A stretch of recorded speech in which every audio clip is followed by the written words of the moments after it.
For over 40 years, Firth Incorporated has produced the finest drumsticks and mallets available. Superior design coupled with uncompromising quality provides you with the perfect pair.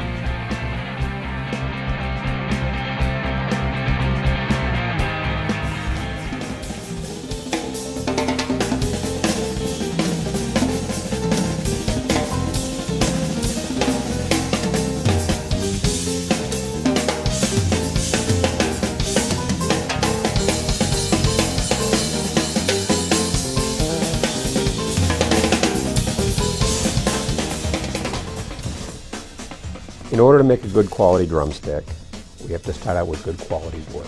This wood is not uniform depending on where the tree grows, the soil conditions, temperatures it grows in, how much moisture it sees, how much light it gets. All those things affect the properties of the individual piece of wood.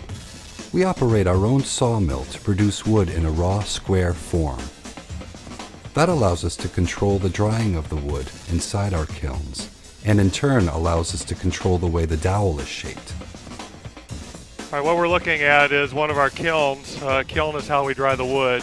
Basically what's happening is we're controlling the moisture content through heat, and we have baffles that actually direct the airflow. And as the airflow goes through the kiln, it goes in a circle, so it's dry air coming in and moist air coming out. In order to dry hickory or maple in the kiln, it takes us about a 2-week cycle time to get the moisture content down to the level that we need.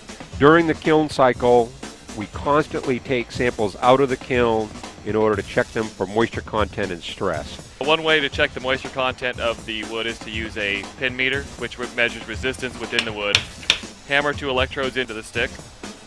We hit a button, and it will give you a reading of what the moisture within the wood is.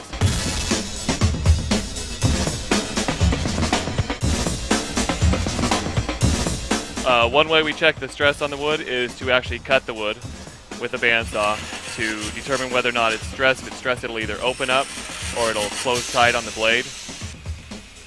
And a stick with no stress will have a straight cut. It didn't collapse on the blade. It didn't open wide open. And that's what we're looking for every time.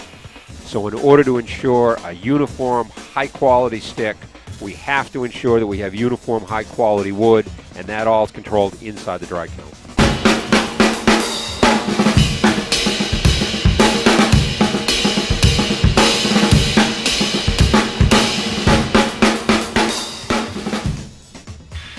The first machining process we're going to take is putting it in a machine called a molder, which will take a cleaning cut off of all 4 sides and actually square the bar.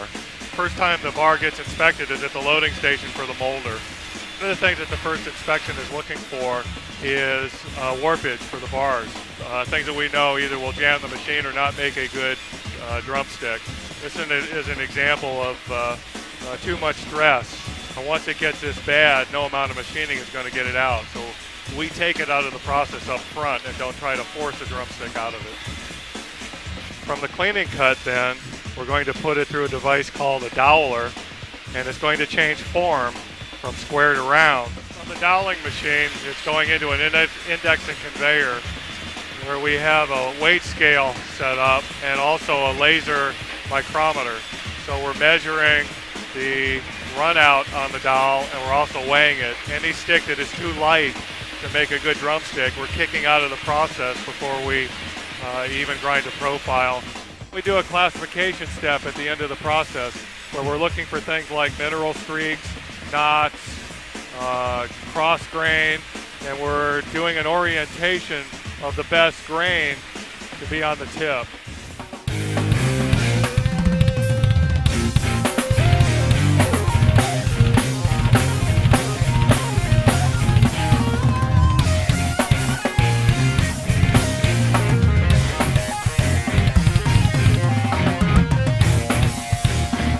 We use a centerless grinding process to form the profile for our drumsticks. And the first step in that is to make a metal template from the CAD drawings.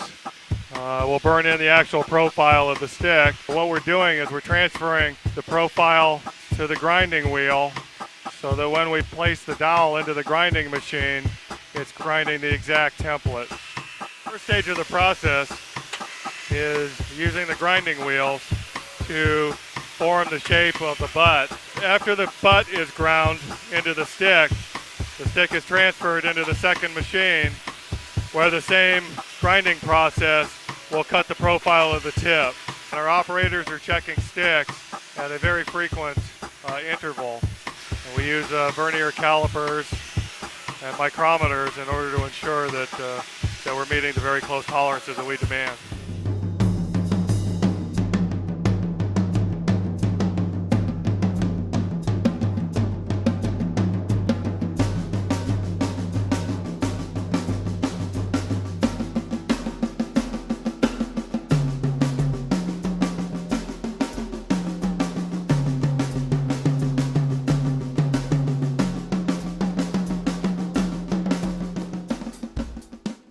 We're using an injection molding process to apply our nylon tips. The plastic is heated and melted, and it flows through this distribution channel called a runner system, where it's injected then into the cavity, which forms around the wood ball.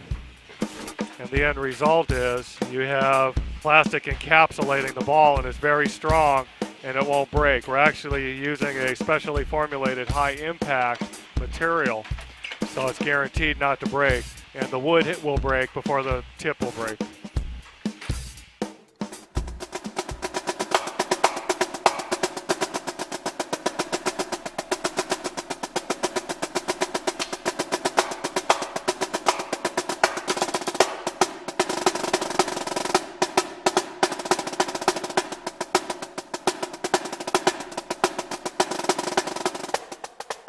This is our dip finishing room. The processes that are employed here are either a tumble finish, where we'll put the clear lacquer on a drumstick, or in the case of our signature sticks that have a dip coating on, we have a dipping process to put that colored top coat on. Here we're dipping a Steve Gadd stick. In order to have a nice looking finish and prevent air bubbles, we have to have a controlled exit from the tank.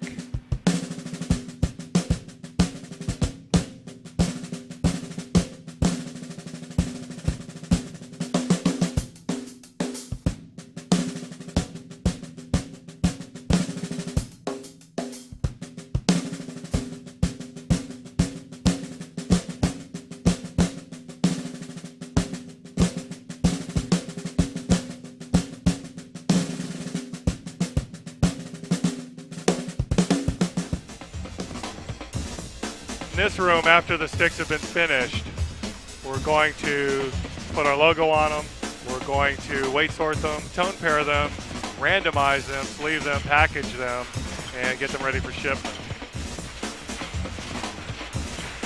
So after the sticks have been pad stamped, they go through a small oven which cures the ink. From there it goes directly into another computer-controlled laser straightness checking device. So every stick is checked by laser to make sure it's perfectly straight. After the sticks are stamped, they come to this machine, which is our weight pairing machine. Every stick goes across a scale. The stick is weighed, and the computer assigns it a bin location based on its absolute weight. Each of these bins are within 2 grams weight of each other, so we have 2 grams of separation. The sticks that came off of the weight bed are grouped by absolute weight. We bring those sticks over to our next machine, our tone pairing machine, based on those weight groups. And a hammer is striking it, which is creating a resonance. We have a computer that is measuring that resonance. We're able to analyze the digital signal then and get the frequency response spectrum. You'll see the graph on the video screen. It then tells us an absolute average frequency response for that stick or tone. The computer then will again assign it a specific bin location based on what that tone is. And the end result is you have the same weight stick, and now they're matched by frequency response. Based on the number of bins that we have in this machine, we will have some sticks that aren't quite up to the frequency for the diameter of stick that we're running. Those will fall out into the first bin, and while there aren't many, we do get a few. These particular sticks then don't have the tonal characteristics that we're looking for, so they will not go through the process and be sleeved. We have one additional opportunity then to inspect the sticks. Our operators are looking at the sticks in the bin, matching them by color. So now we have the same weight, the same tone, the same color, and we'll preserve that match by putting our matchbook sleeves on the sticks at this point in the operation. And as no two drummers are alike, we like to provide variety. So we'll take a variety of weights and tones that are all matched, and we'll mix them up on a table. We'll apply our label to them, and then they'll go over to our bricking operation where we'll put them in brick to 12. We're putting a strapping on it to hold the brick together. It goes through a hot air oven, which causes the film to shrink tightly against the brick, and when it comes out the other end, it's a nice integrated tight package that can be placed in a box without fear of it breaking apart.